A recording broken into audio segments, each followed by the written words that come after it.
Hello नमस्कार सत श्री अकाल आदाब खुशामदी। This is Ronit and I welcome you all to this amazing session. देखो भैया, ठंड का मौसम चल रहा है तो कंबलों से निकलने का मन थोड़ा कम करता होगा, पढ़ाई कम होती होगी, आलस थोड़ा ज़्यादा आता होगा। पर इसमें आपकी कोई गलती नहीं है, ये मौसम ही ऐसा है, सबके साथ होता है। पर इन सब के बावजूद अपने एम को नहीं भूलना है। अपना एम क्या है? 2026 के जनवरी अटैम्प्ट में जेईई मेंस को फोड़ना। अब आप बोलोगे भैया आप बातें तो बड़ी बड़ी करते हो, पर ये होगा कैसे? ये होगा कैसे?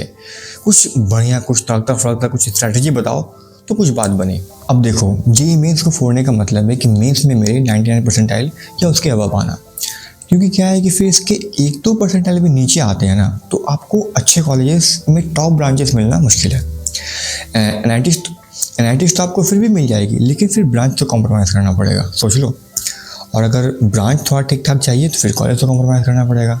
तो उस केस में आपको टीयर 1 के जो नीचे वाले कॉलेजेस आते हैं वो मिलेंगे या फिर टीयर 2 के कॉलेजेस मिलेंगे। ठीक है, ये समझ में आ गया। अब अपना मेन बात करते हैं, जिसके लिए आप लोग इस वीडियो पर आए भी हो, कि 99 परसेंटाइल जो है वो लाया कैसे जाए। ये तो समझ में आ गया कि हाँ, मेंस में हमें 99 परसेंटाइल चाहिए। अब वो कैसे लाया जाए? तो 300 में से हमें कितने मार्क्स लाने होंगे जिससे कि मेरे मेंस में 99 परसेंटाइल बन जाए? क्योंकि मार्क्स से ना हमें ज़्यादा समझ में आता है। तो इसके लिए हमने आपके लिए काफ़ी रिसर्च करे हैं। उस रिसर्च की बेसिस पे आप लोगों को ये मालूम चलेगा कि कितने मार्क्स लाने होंगे। ठीक है, तो आइए फिर देखते हैं। अब यहाँ पर दोनों सेशन के मार्क्स आपके सामने रखे गए हैं। ठीक है, कि कितने मार्क्स के रेंज में मेरा 99 परसेंटाइल बना है। ठीक है, अगर 2023 की बात करें तो 2023 में जनवरी में 155 से 189 मार्क्स के बीच में 99 परसेंटाइल बना है। 155 तब जब पेपर सबसे मुश्किल था और 189 तब जब पेपर सबसे आसान था। ठीक है, अच्छा, ये तो आपको मालूम ही होगा कि मेंस के एक सेशन में, जैसे जनवरी सेशन की बात करें तो एक सेशन में तकरीबन 7 से 8 दिन तक पेपर होते हैं, जिसमें कि एक दिन में 2 शिफ्ट होता है, मॉर्निंग शिफ्ट और इवनिंग शिफ्ट। तो तकरीबन 14 से 16 पेपर्स हुए। अब हर पेपर में अलग अलग मार्क्स पर 99 परसेंटाइल बनते हैं। वो इसलिए कि हर पेपर का जो लेवल होता है वो अलग अलग होता है। ठीक है, तो कुछ पेपर ईवी होते हैं, कुछ पेपर मॉडरेट होते हैं, कुछ पेपर टफ होते हैं। जो पेपर ईवी होंगे उसमें अधिक मार्क्स आने पर 99 परसेंटाइल बनेगा। जो पेपर थोड़ा टफ कैटेगरी में फॉल करते हैं उसमें कम मार्क्स आने पर 99 परसेंटाइल बनता है। अच्छा, तो 2024 की अगर फिर बात करें तो 156 से 235 मार्क्स के बीच में 99 परसेंटाइल बने हैं और 2025 में 148 से 200 मार्क्स पर। ठीक है, और अगर वहीं अप्रैल सेशन की बात करें तो अप्रैल सेशन में हम लोग देख रहे हैं कि 161 से 200 मार्क्स के बीच में 161 से 200 मार्क्स के बीच में जो है 99 परसेंटाइल बने हैं 2023 में। 2024 में 186 से 215 और 2025 में 172 से 203 मार्क्स। ठीक है, ये जो डेटा है ये रिसर्च किया हुआ डेटा है। ठीक है, ये मेरा खुद का लिखा हुआ डेटा नहीं है, तो इस पर आप लोग पूरी तरह से रिलाय कर सकते हैं, कहीं कोई दिक्कत नहीं है। अच्छा, इसमें एक चीज़ और नोटिस करने वाली बात है कि जैसे हम लोग जनवरी से अप्रैल अटेम्प्ट में आते हैं, हम लोग देख रहे हैं कि कट ऑफ जो है वो इंक्रीज कर गया। जनवरी में जो सबसे टफ पेपर था 2023 में, उसमें 155 मार्क्स आने पर 99 परसेंटाइल बने थे। वहीं अप्रैल में टफ पेपर में भी 161 मार्क्स लाने पड़े थे, तब जाके 99 परसेंटाइल बना था। ठीक है, ऐसा क्यों हुआ? ऐसा इसलिए होता है कि जनवरी में क्या होता है ना, कि जनवरी में जो 12th के बच्चे होते हैं उनमें से कुछ बच्चे पेपर नहीं देते मेंस का पेपर, क्योंकि वो बोर्ड्स में उलझे हुए रहते हैं तो पेपर नहीं देते हैं। और जो पेपर देते भी हैं वो भी उतनी एनर्जी से पेपर नहीं दे पाते, क्योंकि उनके बैक ऑफ द माइंड वो बोर्ड का प्रेशर चल रहा होता है। ठीक है, लेकिन अप्रैल अटेम्प्ट में क्या होता है कि बोर्ड उनका कंप्लीट हो गया होता है। जब बोर्ड हो चुका होता है तो वो लोग एक नई एनर्जी, एक नए एंथुसियाज्म के साथ आते हैं पेपर देने के लिए, तो इसलिए कंपटीशन क्या होता है, थोड़ा बढ़ जाता है। इसलिए हर साल आप 2024 में भी देखिए 156 से 186 हो गया। तो हर साल ये ट्रेंड देखा गया है कि जनवरी से अप्रैल में 99 परसेंटाइल उसी टफ पेपर के लिए जो है 10 से 15 मार्क्स का फर्क आ जाता है। वो हर साल आता ही आता है। 23, 24, 25 हर साल आया है, तो 26 में भी आएगा ही आएगा। तो आपको ये टारगेट लेकर के चलना है कि हम जनवरी में मैक्सिमाइज कर लें। ठीक है, अच्छा, तो इस ट्रेंड को देखते हुए हम ये अंदाज़ा लगा सकते हैं कि 161 हो गया, 186 हो गया, 172 हो गया। इस ट्रेंड को, इस मार्क्स के ट्रेंड को हम लोग देख करके ये कह सकते हैं कि 2026 में अगर पेपर टफ रहता है तो 180 मार्क्स के बीच, 180 मार्क्स लाने पर अगर पेपर टफ रहता है तो 99 परसेंटाइल बनेंगे। और अगर पेपर ईवी आता है तो 200 है, 215 भी गया है, तो आप सेफ साइड पर 20 मान के चलिए। तो ये तो अप्रैल का हो गया, लेकिन बात हम लोगों को अभी जनवरी का करना है।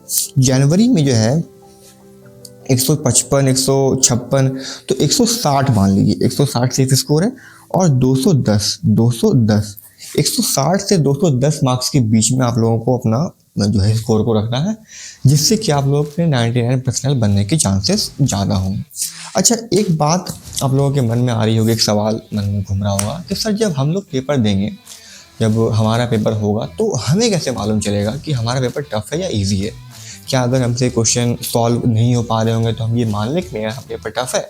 या अगर क्वेश्चन सॉल्व हो रहे हैं हमसे अच्छे खासे तो हम ये मान लें कि पेपर मेरा ईजी है? नहीं, आपके अकेले के मानने से कुछ नहीं होगा। आपके अकेले के मानने से, अगर आपको ऐसा लग रहा है कि पेपर आपका टफ है या ईजी है, तो आपके अकेले के मानने से पेपर टफ या ईजी डिसाइड नहीं होता है।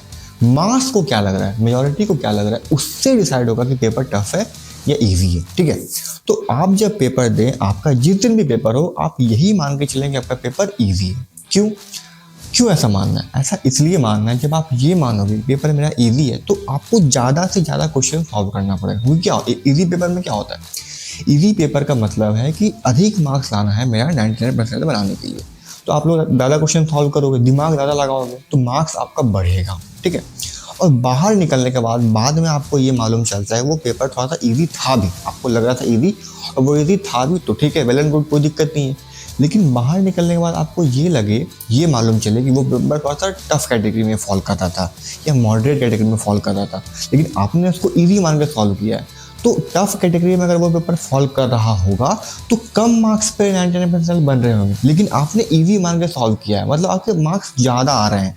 तो मार्क्स ज़्यादा आ रहे हैं लेकिन कम मार्क्स पे 99% बन रहा है, तो आपके परसेंटाइल जो है, आपका जो परसेंटाइल होगा वो 99 से कहीं ज़्यादा आएगा, तो वो आपके लिए प्लस पॉइंट होगा। लेकिन अगर आपसे मान लिया क्वेश्चन नहीं हो पा रहा है, ठीक है, आपने टफ मान लिया पेपर, और बाहर और टफ मान लिया, टफ मान के आपने कम क्वेश्चन सॉल्व करे और कम मार्क्स आपका आ रहा है, ठीक है, लेकिन बाहर निकलने के बाद आपको ये मालूम चलता है कि पेपर तो मॉडरेट है या इजी है, मतलब अधिक मार्क्स आने पर 99% बन रहा होगा, लेकिन आपने टफ मान के सॉल्व किया, मतलब आपके मार्क्स कम रह गए हैं। तो मार्क्स कम रह गए का क्या मतलब हुआ? मार्क्स कम रह गए का मतलब ये हुआ कि आपके अब 99% नहीं बनेंगे। ठीक है, तो इसीलिए पेपर जब भी होगा आपका, जिस दिन भी पेपर होगा, आपको यही मान के चलना है कि पेपर मेरा पेपर मेरा ईजी है। टफ मान के बिल्कुल भी नहीं चलना है। ठीक है, अगर टफ मान के चलोगे तो वो आपका नुकसान होगा। ठीक है, अच्छा, ये तो हो गया मेरा ओवरऑल स्कोर कि 300 में से मेरे कितने मार्क्स, 300 में से हमें कितने मार्क्स लाने हैं जिससे कि हमें 99% मेरा बन जाए। ठीक है, अच्छा, उसके लिए सब्जेक्ट वाइज कट ऑफ क्या होगा? सब्जेक्ट मतलब पर सब्जेक्ट, फिजिक्स, केमिस्ट्री, मैथ, पर सब्जेक्ट में कितने मार्क्स लाने होंगे?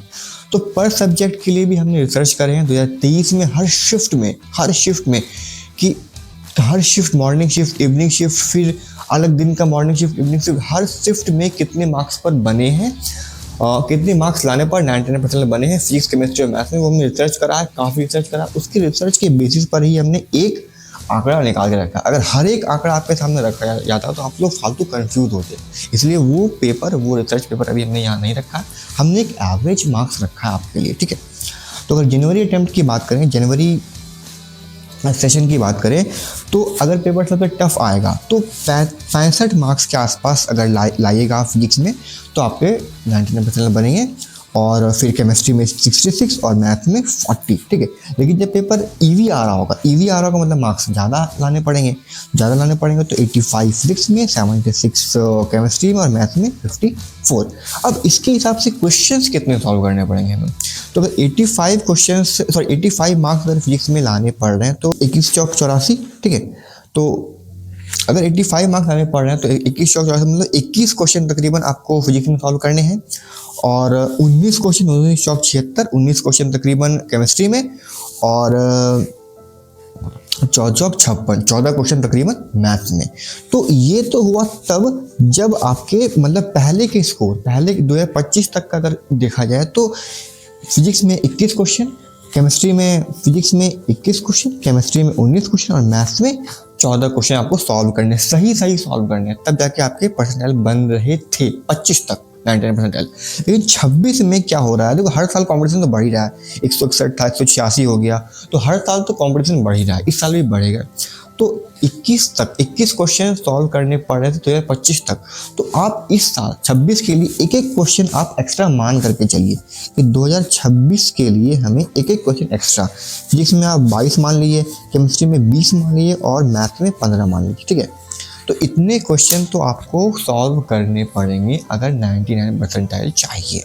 अगर नहीं चाहिए तो एक आध क्वेश्चन कम रहेगा, तो कुछ मार्क्स कुछ परसेंटाइल कम रह जाएंगे, ठीक है। तो 22 क्वेश्चन फिजिक्स में, केमिस्ट्री में 20 और 15 क्वेश्चन मैथ्स में आपको सॉल्व करना है। तो इतना क्वेश्चन सॉल्व करने के लिए पढ़ाई भी वैसा करना पड़ेगा, तो जम के मेहनत करना है और जेईई मेंस की जनवरी अटेम्प्ट को फोड़ना है, ठीक है। तो इसी के साथ आज की वीडियो को यहीं पे रोकते हैं, मिलते हैं फिर नेक्स्ट वीडियो में एक नई इन्फॉर्मेशन के साथ, ठीक है। तब तक के लिए थैंक यू।